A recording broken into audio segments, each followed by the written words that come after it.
প্রমাণিত হয়। মৃত্যুবরণ করুক কোনো মুসলমানের হাতে আমরা চাই না। আমরা চাই মানবতা বিজয় লাভ করুক। হিংসার জায়গায় প্রতিযোগিতা পর্যন্ত থাকবে, তার বাইরে যাবে না। সেজন্য আমি মনে করি হচ্ছে তৃতীয় রাষ্ট্রের পক্ষ থেকে দাঁড়িয়ে যাওয়া। আমি বিশ্বাস করি গাজায় যে মানবতা বিরোধী অপরাধ হয়েছে, আমি খুব বেশি অ্যাকশন ফিল্ম দেখিনি, কিন্তু বোমা বিস্ফোরণের পর হঠাৎ করে মানুষের ছায়া সদৃশ কিছু বস্তু দেখেছি ধোঁয়ার সাথে উঠছে এবং মাটিতে পতন হচ্ছে।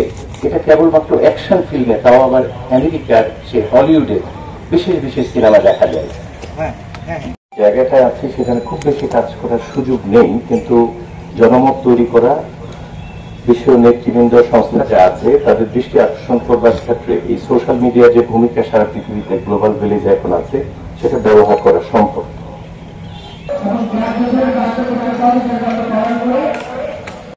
আগে আসতে হবে। আমি অনুরোধ জানাবো, এটা কেমন করে হতে পারে যেখানে আমরা দেখতে পাই সেখানে কেমন করে বিস্ফোরিত হয়ে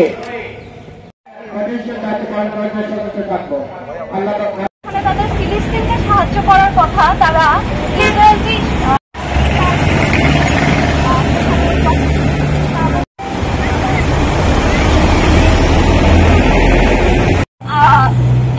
ইউরোপ, আমেরিকা এবং আরব বিশ্বকে প্রেশার দিন যাতে তারা ফিলিস্তিনের পাশে দাঁড়ায়।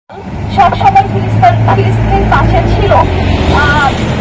শহীদ এই লাইটটা পেয়েছে এবং তিনি ফিলিস্তিনিদের পাশে ছিলেন তখন।